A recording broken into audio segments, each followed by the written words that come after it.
안녕하세요. 김재준입니다. 자, 제가 오늘 영상 찍고 있는 날 기준해서 올해 2024년 국가직 9급 필기시험 합격자 발표가 났어요. 그래서 이제 필기시험 합격자 발표할 때 올해 면접까지 같이 공고가 된다고 제가 앞서 말씀드렸었는데 같이 역시나 공고됐죠. 근데 아마 이 제 영상 처음 보시는 분들은 올해 국가직 9급 면접이 좀 바뀐다는 건 좀 알고 계셨죠. 아마 들어보신 분도 계실 거고 안 들어보신 분도 계실 텐데 오늘 제가 영상에서는 구체적으로 어떻게 바뀌는지 대해서 좀 간략하게 설명을 드릴 거고, 이 면접 시험의 시작은 항상 제가 말씀을 드리지만 인사혁신처, 즉 정부 여러분들을 채용하는 기관에서 그 공지란 공고 글 있죠. 이 공고문을 정확하게 잘 읽어보셔야 돼요. 그래서 저하고 뭐 좀 헷갈릴 수 있는 부분도 있으실 테니까 저하고 같이 꼼꼼하게 다 보는 걸로 제가 이번 영상을 준비를 했어요.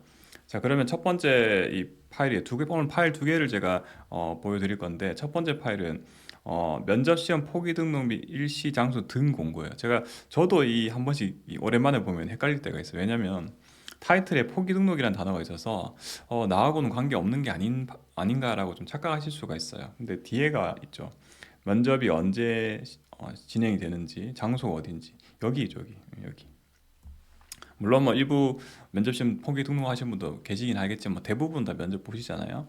그래서 처음에 보시면은 면접 시험을 포기하더라도 포기 등록을 하셔야 된다 내용이고요. 여기는 뭐 해당하신 분들만 읽어보시면 될 것 같고요. 자, 이제 두 번째부터는 조금 잘 보셔야 되죠. 필기시험 합격자 유의사항 안내예요. 자, 그래서 저소득층 구분 모집 해당하신 분들이겠죠. 그래서 이 응시 자격 요건에 대해서 인사혁신처에서 직접 확인한다. 그리고 필기시험 합격자는 뭐 예전부터 사실은 바뀌었어요. 응시 번호로 발표한다. 뭐 이름은 안 나오죠, 요즘은. 그리고 실기시험 이에 해당하는 직렬만 준비하셔야 되죠. 아마 저보다 훨씬 잘 아실 거예요. 어떤 걸 준비하셔야 되는지. 자, 그리고 저소득층 구분 모집 합격자 관련 증빙 서류도 제출하셔야 된다. 역시나 해당하실 분들이 이 자료를 잘 제출하셔야겠죠. 자, 그래서 잘 지켜주셔야 돼요, 이런 것들은. 이제 네 번째부터가 이제 모든 수험생들이 공통적으로 해당하는 부분인데, 면접 시험 일시랑 장소가 나왔어요. 사실 장소는 항상 같았어요. 국가직 구 같은 게 최근에는. 그래서 킨텍스 제1 전시장, 일산이죠, 일산에 있는 여기서 역시나 올해도 국가직 9급 면접을 진행하고요. 일시를 보니까 5월 29일부터 진행이 되죠. 5월 29일부터 해서 6월 3일까지 이렇게 진행이 되고요. 5월 19일 첫날 하는 게 보니까 역시나 세무직이 먼저 하고요. 그 다음 뒤에 이제 교정, 뭐 기타, 행정, 그리고 통계, 공업 이런 식으로 쭉 이제 진행이 되죠, 면접이. 자, 역시나 뭐 개인별로 언제 입실 시간도 잘 보셔야 돼요. 이 개인별 입실 시간이 오전에 면접을 보시는 분들이 계시고요. 오후에 보시는 분 계시기 때문에 역시나 이 5월 22일 좀 남았죠. 5월 22일 날 공고가 된다. 내가 오전인지 오후인지는. 자, 다섯 번째 응시자 준수 사항은 정말 잘 보셔야겠죠. 잘 볼게요. 모든 응시자는 지정된 시험 일시 시험장에서만 면접 시험에 응시할 수 있다고 당연한 얘기고요. 주의 나 빨갛게 적어놨죠. 빨간색으로 우리 이 공문에 잘 안 적는데 자 주의하라는 얘기죠. 그래서 오전 응시자가 오후에 혹은 오후 응시자 오전에 당연히 응시 못 하고요. 그러니까 5월 아까 22일이었죠. 그날 내가 오전에 면접 보는지 오후에 면접 보는지 정해지니까 그날 잘 확인하셔야 되고요. 자, 그리고요. 면접 대상자는 당연히 지정한 일시, 오전은 8시까지, 오후는 이제 11시 반까지 이제 해당 면접장에 출석하셔야 되고요. 당연히 이 지정된 시간 이후에는 입장할 수가 없다. 자, 어차피 장소랑 시간 알았단 말이에요. 이제 그 다음에는 이 준비물 챙겨 가셔야 될 거. 그래서 응시표하고 신분증을 소지하셔야 되고요. 자, 그리고 이 신분증뿐만 아니라 필기구를 가져가셔야 돼요. 제가 오늘 다 말씀을 드릴 건데, 그 국가직 9급 면접, 사실 7급, 5급도 마찬가지인데, 단순하게 면접관이랑 뭐 만나서 그냥 뭐 질문하고 응답하고 이렇게 끝나는 게 아니에요. 굉장히 작성할 것도 많고, 발표할 것도 있고, 굉장히 골치 아픈 것들이 많아요. 그 중에 이제 경험 상한 면접 과제 작성이나 5분 발표 과제 검토 등 어쨌든 필기구가 필요하다. 검정 볼펜을 지참하라고 돼 있어요. 볼펜 가져가셔야 돼요, 볼펜. 그래서 여분으로 하나 정도 더 가져가셔도 되겠죠. 자, 응시자 외에는 당연히 면접 시험장 내 출입할 수 없다. 자, 그리고 끝날 때까지 외부 출입 안 되고요. 그리고 대기 중일 때는 이제 대기 시간이 많으실 거예요. 대기 중일 때는 간단한 간식이나 음료는 섭취 가능하다. 그래서 배정될 조순번에서 내가 이제 뒤에 내가 오전반 중에 좀 뒤쪽에다가 많이 대기해야 된다는 얘기예요. 그래서 상황에 따라 장시간 대기가 발생할 수 있으니까 그 시간 동안에 뭐 간단한 간식이나 음료는 섭취 가능하다. 뭐 당연히 뭐 시설물 훼손하지 말라. 또 외부인과 접촉 이런 건 당연히 다 금지되어 있고요. 자, 그리고요. 뭐 이런 거 안 되죠. 시험 종료 후에도 대기 중인 응시자와 접촉할 수 없죠. 내가 먼저 들어갔다가 나온 다음에 예를 들어서 그 내 스터디원이 있는 거야. 좀 너무 반갑고 좀 도와주고 싶어서 아니 얘기해주고 싶잖아요. 그런 거 하지 말라는 거죠. 당연한 거예요. 이런 것들은. 자, 그리고요. 응시자는 면접 시험장에서 전자통신기 뭐 이거 필기시험도 다 해당한 내용이죠. 일체 전자기 혹시 면접이라고 이런 거 가져가시면 곤란해 부정행위자로 처리가 된다라고 돼 있고요.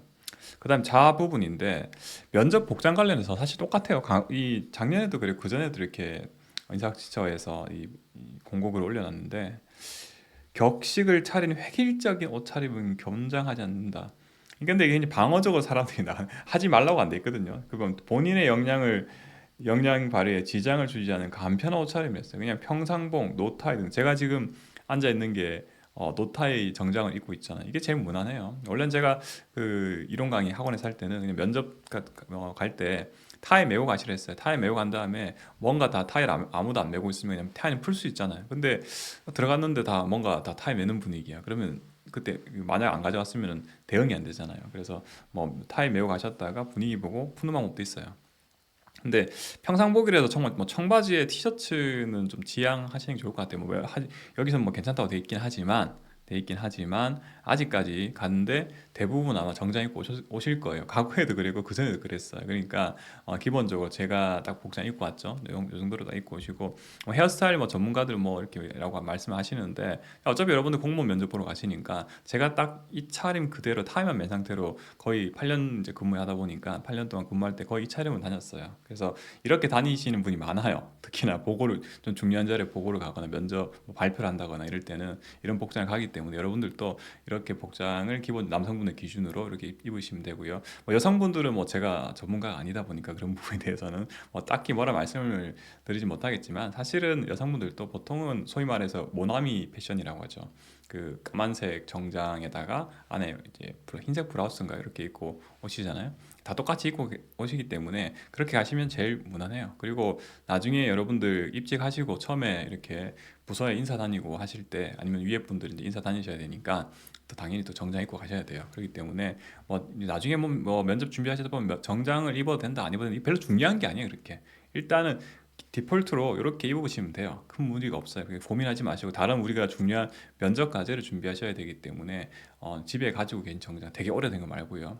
한 벌 정도 있으신 분들은 그냥 그대로 입고 가시면 되고 뭐 되게 고가의 뭐 정장 이런 걸 말하는 게 아니에요. 그냥 여러분들 몸에 맞는 정장 한 벌 정도 이렇게 또 지방직도에도 면접 보실 수 있으니까 하나 마련하셔서 이제 입고 가시면 되고 그냥 편안한 구두 하나 신고 가시면 돼요. 뭔데 색깔까지는 뭐 저도 그런 거 잘 모르겠어요. 사실 저도 공무원이었다 보니까 이제 그게 뭐 어디가 정답이다. 사실 뭐 정답이란 게 없어요. 우리 그 복무 규정에도 명확하게는 그냥 단정하게 입고 다녀라. 여름에는 대신 뭐 드레스 코드가 또 중요한 이 뭐 미팅이나 회의 같은 거 할 때는 드레스 코드가 정해지는 경우도 있어요. 공무원들 사이에도 그래서 뭐 노타의 정장으로 참석해라 뭐 이런 식으로 돼 있으니까 이 정도면 가장 무난한 방법 같아요. 자, 장애인 등 응시자 편의 제공 신청 안내 뭐 필요하신 분들은 역시나 신청하시면 되고요.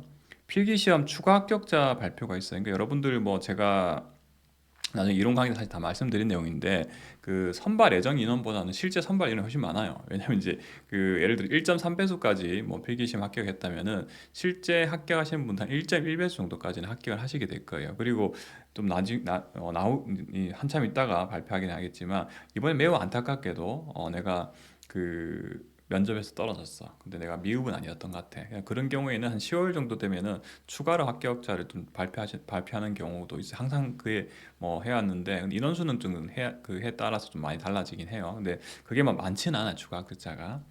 어쨌든 간에 선발 예정 인원보다는 조금 많아요. 한 1.1배수 통계를 내본 작년 기준이에요. 그리고 필기시험 합격자는 한 1.3배수. 그러니까 대략적으로 한 20% 정도가 면접에서 떨어진다는 얘기가 되겠죠. 성적 공개 및 합격자 발표는 이제 뭐 지금 이제 4월 26일부터 해서 다 이제 공개가 되고요. 기타 뭐 부침 사항들 뭐 이 장애 있으신 분들에 대한 내용들이니까 이것도 마찬가지로 읽어보시면 될 것 같아요. 자, 그러면 구체적인 면접 진행 절차를 볼게요. 사실 뭐 작년에 했던 방식하고 똑같다고 이제 앞서도 말씀을 드렸는데 구체적으로 뭐 어떻게 하는 건지 이제 여러분들이 하나하나 좀 보셔야 되는데 보면 첫 번째 내용이 어떤 거냐면 출석 확인하고 면접 시험 응시 요령을 교육받고요. 뭐 이거는 뭐 받으시면 되는 거고 이 중요한 게 밑에 있어요. 일단 경험 상황 면접 과제 작성이 있어요. 20분 동안. 경험 상황이랬으니까 경험형 과제, 상황형 과제 두 가지로 좀 나눌 수가 있고요. 자, 그리고 이 경험형 과제가 앞서 이제 질문이 좀 정해져 있었어요. 질문이 이미 정해져 있는 거고 상황형 과제는 그에 따라서 시험에 따라서 혹은 또 직렬에 따라서도 달라질 수 있는 문제예요. 어쨌든 그 두 가지 과제를 20분 동안 작성을 하셔야 돼요. 그러니까 앞서 이제 검정색 볼펜을 이제 구비하고 준비해서 가셔야 되잖아요. 그 작성하시는 거예요. 그래서 그 크기가 뭐 뒤에 다 말씀을 드리겠지만 한 A4 용지 되는 크기에다가 아래 위로 하나씩 작성하셔야 돼요. 20분이면 굉장히 시간이 많이 타이트하거든요. 그렇기 때문에 사실 이 경험 상황 면접 과제를 미리 이 면접 준비하실 때 작성 연습을 좀 많이 해보셔야 돼요. 자, 그리고요. 면접 시험 평정표 인적사항 기재인데 이거 인적사항 그냥 기재하시면 되는 거예요. 얘는 뭐 연습하실 필요 있는 내용이 아니고요. 어쨌든 면접장에 들어가기 전에 응시자 대기장에서 20분 동안 작성을 하셔야 돼요. 이 작성하신 과제는 이제 제출을 하셔야 되는 거예요. 자, 그러면 바로 면접관을 만나러 가냐? 그것도 아니고요. 발표문 검토장으로 또 이동하게 돼요. 그러니까 그 앞서 이제 20분 은 이제 쓰는 과제였고 이제는 발표하는 거예요. 발표하는. 근데 5분 동안 발표를 하셔야 될 과제인데 근데 그 발표하는 것을 그냥 그 자리에서 바로 이 주제를 주고 바로 발표해 보라가 아니라 한 10분 동안 미리 검토할 시간을 줘요. 그러니까 발표문 검토장이 그러니까. 그래서 앞서 이제 그 검정색 볼펜 있죠. 그 볼펜을 가지고 이렇게 A4 용지 같은 데다가 발표할 주제가 이제 적혀 있어요. 근데 그 주제를 보고 물론 이제 머릿속에 말씀을 하셔야 되니까 이 생각도 하셔야겠지만 그 볼펜에 적어야 돼. 내가 어떤 말 할지 적을 수가 있어요. 그 대신에 그 적은 뭐 앞뒤로 적을 수가 있지만 그 적은 내용을 면접관한테 제출하는 건 아니에요. 근데 경험 상황형 과제는 아까 이제 20분짜리 그거는 미리 제출하는 거고 5분 발표 이 문은 이거는 뭐 여러분들이 그냥 뭐 글씨 잘 못 썼어도 돼. 그냥 내가 알아볼 정도로 쓰시면 되고 10분 동안 무슨 얘기를 하실지를 잘 생각을 미리 해야 되죠. 자, 그러면 이 두 가지 사전 단계 다 끝나고 나면 이제 드디어 면접장에 들어가게 되는 거예요. 면접장에 들어가면은 면접관 두 분이 앉아 계실 거고요. 그리고 여러분들하고 굉장히 가까울 거예요. 그러니까 제가 지금 영상으로 표현이 잘 안 되겠지만 한 2m 되겠어요. 한 2m 정도. 되게 가까운 거리에서 면접관들 앞에는 이렇게 테이블이 이렇게 놓여 있고요. 여러분들 그냥 의자 앉으실 거예요. 자, 그럼 여러분 딱 들어가자마자 면접 관리관에게 응시표하고 신분증을 제출한 다음에 이제 면접실에 들어가는 거예요. 그럼 심지실에 이제 아까 말씀드린 것처럼 가까운 게 이제 가깝게 면접관 둘하고 가깝게 이렇게 앉으시고요. 자, 그래서 이 면접 시험 평정표를 본인 기준으로 해서 오른쪽 면접 위원한테 제출해. 아까 이제 그 있었죠 여기 면접 시험 평정표 얘를 이 오른쪽 면접위원한테 제출하면 그 오른쪽에 하던 면접위원이 이렇게 하나씩 나눠 가질 거예요. 거기다가 여러분들 평가한다는 거죠. 여기 뒤에 이제 이 자료에 다 있어요. 면접실 평정표가 어떻게 생겼는지. 자, 그러면 이제 어떻게 본격적으로 면접관들한테 이 평가를 받게 되냐? 앞서 이 발표문 검토장에서 5분 발표할 걸 미리 사전에 검토를 했잖아요. 그걸 이제 여러분들 그 종이 뭐 필기도 하셨겠죠. 그 종이를 들고 이제 발표를 하셔야 되는 거예요. 5분 동안. 그러면 이제 뭐 중간중간에 뭐 면접관들하고 아이 컨택도 좀 필요하겠죠. 뭐 종이만 들여다보면 이상할 테니까. 물론 이제 이런 것도 여러분들 면접 준비하면서 미리 연습을 좀 많이 하셔야 돼요. 그 스터디원들하고도. 자, 그러면 이제 온 발표가 끝이 나고 나면 그에 대해서 이제 면접관들이 또 발표를 했으니까 그에 대해서 후속 질문이 나오겠죠. 그러니까 질의응답이 이어지는 거예요. 온 발표 주제에 대해서 발표하신 거에 대해서 합산해서 이제 10분이 되고요. 그리고 앞서 이제 우리가 뭘 제출했죠? 경험 상황 면접이라는 과제를 미리 제출했단 말이에요. 그러니까 그 과제 제출한 거에 기반해서 일단 질의응답하는 거예요. 내가 쓴 거. 질의응답하고 물론 그 외에 질문이 나올 수도 있는데 대체적으로 그 안에 다 들어와요. 왜냐면은 그냥 면접자들마다 다 다른 질문을 할 수가 없잖아요. 그럼 평가가 공정하지 못하기 때문에 기본적으로는 동일한 질문을 다 하게 돼 있어요. 그러면 이렇게 20분 동안 이제 경험 상황 면접에 대해서 질의응답이 끝이 나고 나면 30분 넷해서 면접이 다 끝나게 되는 거예요. 30분은 끝이 나죠. 그러니까 결국은 20분 동안 사전에 쓰는 게 있고 10분 동안 발표를 미리 검토하고 면접장 들어가서 전체 30분 동안 면접을 받게 된다. 이게 전체적인 프로세스예요. 이게 과거부터 계속 이렇게 해왔어요. 과거부터. 자, 볼게요. 대신에 올해 이제 작년에 그 전에 비해서 좀 추가된 게 있어요. 그 작년에 아마 행정학 공부하신 분은 사실 알 건데 면접 시험 평정 요소하고 앞서 이제 우리가 경험 상황형 과제 작성하고 그 다음에 5분 발표하고 뭐 이런 것들하고 평정 요소하고 매칭이 잘 안 됐어요. 평정 요소는 평정 요소대로 따라가고 면접관들이 배우는 평정 요소하고 그 면접자들이 수행해야 될 과제하고 이 매칭이 너무 안 되다 보니까 올해 좀 구체적으로 이 개편을 좀 한 거예요. 이제는 사실은 면접자, 그러니까 여러분 수험생들 입장에서는 크게 달라진 게 없지만 면접관 입장에 사실 편해졌어. 과거에는 예를 들어 이런 거예요. 공무원으로서의 정신 자세를 평가해라. 뭐 이런 식이 되기 때문에 이 과제를 앞서 했던 과제를 보면서 정신 자세 굉장히 추상적이잖아요. 근데 올해는 좀 구체적으로 그 평정 요소가 무엇인지 설명을 좀 잘 해놨어요. 보니까 볼게요. 5분 발표했죠 아까. 5분 발표는 이거예요. 시험장에서 제시된 과제를 읽고 분석해서 발표할 내용을 준비하고 면접 시 응시자가 5분 내로 먼저 발표한 다음에 면접위원들이 후속 질의 응답을 진행한다. 어떻게 하는지 구체적으로 다 설명을 다 해주는 거. 과거 이런 게 없었어요, 별 얘기가. 근데 주제도 우리가 여기서 힌트를 좀 얻을 수가 있어요. 5분 발표 주제가 뭔지 어느 정도 알고 있으면 우리가 대응이 쉽잖아요. 적혔어요. 공무원으로서 윤리의식과 책임성 등을 평가한다. 여기 딱 되죠. 특히 앞에 여기 윤리의식이 딱 중요해요. 왜냐? 최근에 국가직 9급 면접 이 과제가 주제가 어느 정도 한정이 돼 있어요. 세부적인 건 좀 다르지만 공직 가치를 물어봤거든요. 예를 들어서 뭐 공익성이라든가 이런 거 민주성이라든가 아니면 뭐 그 청렴성이라든가 뭐 이런 걸 막 물어봤어. 이거 관련된 주제가 나왔어요. 근데 이제 아예 구체적으로 5분 발표에서는 이거 이제 평가할 거니까 이걸로 이제 윤리의식과 책임성을 평가한단 말은 윤리의식과 책임성과 관련된 5분 발표 주제가 나온다. 이제 아예 딱 픽스를 해놓은 거예요, 사실은. 그 다음에 경험 상황형 면접이에요. 그래서 응시자의 경험, 아래 제시된 경험 면접 과제 및 특정한 상황, 시험장에 제시된 상황 면접 과제를 기초로 면접 전에, 아까 맞죠? 20분 동안 면접 전에 작성하고 면접위원은 이를 바탕으로 질의응답해. 엉뚱한 거 하지 말라는 얘기예요. 딱 관련된 거면 질의응답하라는 거예요. 그래서 해당 직무 수행 능력을 평가하겠다라고 돼 있고요. 자, 그러면 이 경험 사항 중에 앞에 거 경험 뭐냐? 경험 주제가 뭐냐? 경험이라는 건 내가 미리 겪었던 거죠. 이게 수험자들이 미리 겪은 내용인데 그 내용이 구체적으로 적혀 있어요. 이렇게 경험 면접은 임용 이후 근무하고 싶은 부처 혹은 기관과 담당하고 싶은 직무 혹은 정책을 기술해라. 내가 하고 싶은 근무하고 싶은 부처하고 정책에 대해서 잘 기술 쓰라는 얘기예요. 여러분들 가면 내가 어느 부처나 어느 기관에서 근무하고 싶은지 그리고 그 이유하고 그게 수행하고 있는 직무와 정책에 대해서 좀 스터디를 하셔야 된다는 얘기죠.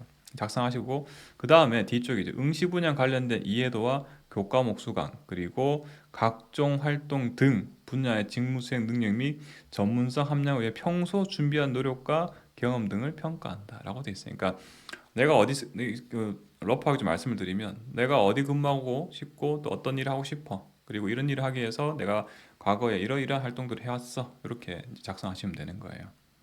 그리고 뭐 작년에 적어놨지만 이 경험 면접 주제죠. 여기 세부적인 내용은 모든 직렬이 동일하게 출제가 돼요. 내가 뭐 행정이든 뭐 기술이 과학 기술이든 상관이 없어. 그냥 똑같은 질문 나오기 때문에 미리 준비를 하실 수가 있어요. 그러면 제가 뭐 뒤에 다 다시 말씀을 드릴 기회가 있겠지만 20분이었잖아요. 그냥 경험형 이 과제는 누구나 다 주제를 미리 알고 있단 말이에요. 그냥 쓸 거를 미리 딱 외워서 가시면 돼. 잘 정리를 해서 미리 다 정제를 하시면 돼요. 그래서 면접장 가서는 얼른 적으셔야 돼요. 상황형 과제는 계속 달라진다고 했잖아요. 물론 어느 정도 기준이 있긴 하지만 상황형 과제 여러분들 시간 할애 좀 더 하셔야 돼요. 그래서 쓸때 경험형 과제를 얼른 완성하셔야 돼요. 제가 강의 들을 이 영상 보시고 난 후에 제일 먼저 하실 일은 사실은 경험형 과제를 먼저 완성하셔야 돼요. 그래야 상황형이나 이제 5분 발표 연습하실 수가 있을 거잖아요. 자, 그래서 이게 경험형 과제였고요. 그리고 상황형에 대해 별다른 설명이 없죠. 상황형은 일단 제가 간단히 말씀드리면 이런 거예요. 경험형 과거에 이 수험생들의 과거에 어떤 일 해왔고 앞으로 무슨 일 하고 싶은지 물어보는 거고, 상황형 과거제는 말 그대로 상황형이에요. 그러니까 너가 공무원이 되었을 때 이러한 상황이 맞닥뜨렸을 때 어떻게 대응할래? 뭐 이런 식이에요. 가령 뭐 이런 뭐 악성 민원 많잖아요. 그러니까 굉장히 골치 아픈 민원이 들어왔을 때 너가 어떻게 대응할래? 자, 이런 것들을 이제 여러분 실제로 공무원이 된다면 공무원이라면 이제 이러한 어려운 상황에서 어떻게 대응하는지를 이제 작성하셔야 되는 거예요.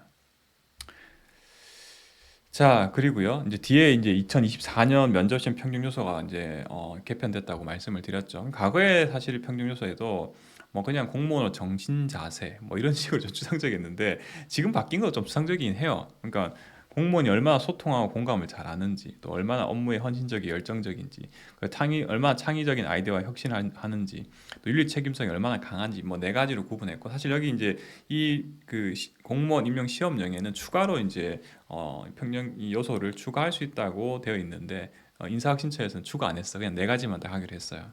그 네 가지에 대해서 그리고 좀 구체적으로 이번에는 설명을 좀 해놨어요. 자, 어떤 거냐면 여기 동그라미 두 개 찍힌 데는 이게 메인이야. 이게 메인이야. 여기까지 세 번째까지 여기 A가 메인이고요. 네 번째 윤리 책임만 왼쪽에 게 메인이죠. 무슨 말이냐면 5분 발표는 주로 평가할 게 이 윤리 책임 부분을 5분 발표를 통해서 평가를 하고, 나머지 경험 상황이 있죠.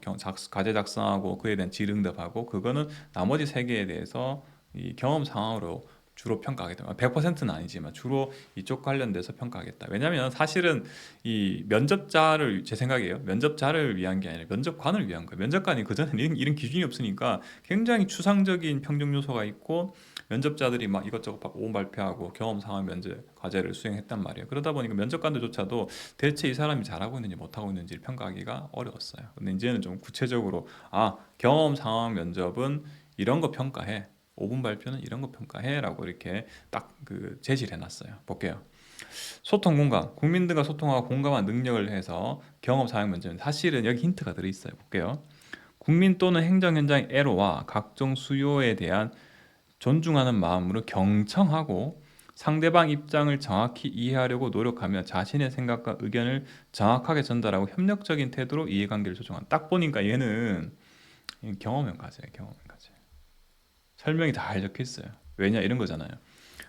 제가 앞서 예시든 것처럼 좀 골치 아픈 민원이 들어왔을 때 최대한 이 솔루션 정답이 정해져 있거든요. 골치 아픈 민원이 들어왔어요. 민원인의 요구를 잘 들어줘야 돼요. 경청하고 그다음에 민원인을 최대한 설득시키고 이해하려고 노력을 해야 되고, 그다음에 이 두 번째는 어떤 거냐면 자신의 생각과 의견을 정확하게 전달하고 협력적인 태도로 했죠. 물론 여기 민원인 상대로 했을 때도 있지만 조직 내에서 업무를 협조해야 될 때가 많잖아요. 예를 들어서 내 업무가 아니야, 나의 업무가 아닌데 뭐 같이 협력해야 되는 상황이라든가, 아니면 조직 구성원들이 변화를 두려워하고 있어. 근데 나는 이 변화를 추진해야 되는 담당자야. 그럼 어떻게든 이 조직 구성원들 잘 구슬려서 잘 어떻게 협력을 잘해서 이 새로운 행정 혁신이라죠. 행정 혁신을 추진해 나갈지, 이런 걸 물어보는 거예요. 그래서 이 사실은 이 소통 공감은 명확하게 경험 상황 면접이다라고 쉽게 볼 수 있고요. 헌신 열정도 사실은 유사하게 볼 수 있어요. 자신의 이해관계보다 소속 부서와 소속 부처 나아가 국가의 이해관계를 우선적으로 고려한다. 그리고 자신의 업무에 대해 자부심을 바탕 업무의 성과 질을 높이기 위해 적극적으로 노력한다. 그럼 결국 이거예요. 얘도 마찬가지죠. 비록 내 일이 아니지만 나는 무조건 열심히 하겠다는 식으로 답변하시고 작성을 하셔야 되는 거예요. 그리고 창의 혁신은 좀 어려운, 창의성과 혁신을 이끄는 능력이 되는데 다양한 관점의 현상을 분석하고 새로운 시각으로 대안을 제시한다. 그러니까 예를 들어서 상황형 과제 이런 게 있어요. 그러니까 이러한 문제가 있는데 넌 어떻게 대응해 볼래? 사실 이제 작년에 이제 세무직렬의 문제 이런 게 나왔어요. 이 민원이 딱 왔단 말이에요. 민원이 와가지고 내가 신고를 제대로 못 해가지고 이 구제를 못 받았어. 근데 좀 구제책 알려줘. 근데 이 현행 법령상은 이 구제해줄 방법이 없어. 그때에 대해서 어떻게 해줄래? 그냥 일반적인 답변 이런 거였어요. 그냥 뭐 열심히 설득하겠다. 어쩔 수 없는 상황을 설명하겠다. 뭐 이렇게 하겠지만 아니면 전혀 새로운 별도의 어떤 제도를 마련한다든가 뭐 아이디어죠. 이런 게 이제 창의 혁신 파트인데 사실은 이렇게 좀 쉽진 않아요. 자, 그리고 뭐 이를 실행하기 위한 계획을 우선순위로 정해서 추진한다. 자, 윤리 책임은 앞서 말씀드린 것처럼 이제 공무원으로서 윤리 의식과 책임성인데 국민에 대한 봉사자로서 공무원이 갖춰야 할 윤리를 확보하고 헌법과 법령에 준수하며 그 다음에 맡은 업무를 완성도 있게 수행한다. 주로 뭐 책임성 이걸 좀 많이 물어보는 것 같아요. 그죠? 적어놨죠 이렇게. 그래서 과제가 딱 주어져요. 예를 들어 이런 거 있었어요. 뭐 5분 발표 주제로서 뭐그 서로 업무를 미루는 상황이야. 두 기관에서 업무를 미루다 보니까 문제가 발생했어. 그럼 이 상황에서 도출할 수 있는 뭐 이 공식 가치는 무엇인가? 뭐 보통 책임성이 부족해서 발생한 문제잖아요. 그런 식으로 윤리랑 책임 관련해서 오분 발표로 평가를 하게 돼 있어요. 자, 그래서 제가 이 올해 바뀐 거 평균 요소에 대해 설명을 드렸고 평균 요소가 과거랑 달라진 게 없어요. 사실은. 그러니까 과거에는 좀 더 추상적이었고 면접자들이 수행하는 이 과제들 있죠. 경험 상황이랑 오분 발표랑 별로 이게 정합성이 떨어졌는데 이제는 딱 구체적으로 평정 요소하고 면접자들이 수행할 과제하고 딱 매칭을 딱 시켜 놓은 거예요, 구체적으로. 그래서 어떻게 보면은 면접관 입장에서도 굉장히 편하죠. 아, 이거 가지고 이거 평가하고 이거 가지고 저거 평가하고. 여러분들 수업 입장에서도 이제 구체적으로 내가 경험 상황형 과제를 작성할 때 이런 거 고려해서 작성하고 오분 발표는 이런 거 고려해서 오분 발표를 한다는 거죠. 면접관은 똑같이 자료를 보고 있단 말이에요. 자, 그래서 이제 면접 관련해서 뭐 참고사항 볼게요. 참고사항. 공정하고 엄정한 면접 시험 집행에서 면접위원 선입견 배제를 위해서 2005년부터 아예 학력난도 없죠. 너무 오래됐죠. 2024년인데 필기 성적을 당연히 면접위원이 제공 안 해요. 뭐 물어보면 안 돼요. 사실 면접위원들도 그 면접위원 선정과 또 시행하는 기간이 분리가 되어 있기 때문에 이 한마디로 공정하게 잘 진행된다는 얘기예요. 최종 합격자 결정 방법인데 사실 이것도 뭐 제가 뭐 이 이론 강의할 때 다시 상세히 설명드릴 내용인데 뭐 아시겠지만 미흡 받으면 필기 성적 관계없이 무조건 불합격돼요.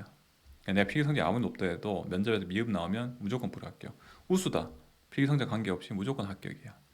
대부분 보통 나온다 알고 계시죠? 보통을 받으면은 그냥 이 면접 선발 예정일에 달할 때까지 필기 시험 성적 순으로 할게요. 그래서 이제 여러분들 많이 나오는 게 필기 커트라면 면접 포기하네요 하는 이 이야기가 이제 사실은 여기서 나오는 거예요. 그러니까 보통 받고 필기 커트라면 이제 그 선발 예정 인원이 많이 넘어가 버리잖아요. 그때 떨어지죠. 그래서 이제 우수를 받아야 합격하실 수 있잖아요. 근데 우수 받는 인원하고 보통 받는 인원하고 미흡 받는 비율 자체를 인사혁신처에서 공개적으로 뭐이 공식적으로 공개하고 있지는 않아요. 막 이제 강의하신 분들이 막 추론해서 하는데 제가 드리고 싶은 말씀은 일단 면접 기회가 잘 없잖아요. 또 내가 지방직에서 어떻게 될지 모르기 때문에 그렇다고 뭐 지방직 뭐 다 이제 다 차치하고 면접 준비하라고 말씀을 드린 게 아니라 정확한 방향으로 정확하게 면접을 준비하시면 돼요. 뭐 제가 며칠에 딱 말씀드리기 어렵겠지만 뭐 대략 말씀을 드리면 만으로 한 일주일 꽉 채워서 일주일 동안 정확하게 준비만 잘 하시면은 절대 뭐 미움 나갈 만큼 잘못되는 일 없으니까 일단은 필기 커트라인을 하시더라도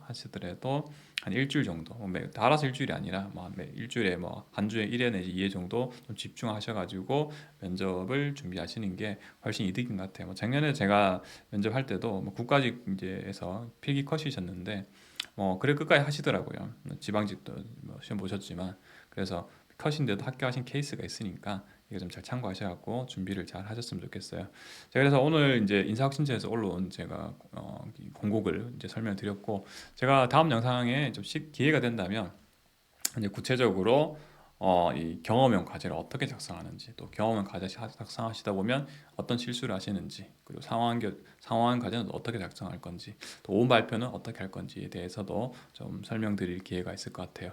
네, 오늘 강의 듣느라 수고하셨고요. 다시 한번 필기시험 합격하신 거 축하드립니다. 네, 감사합니다.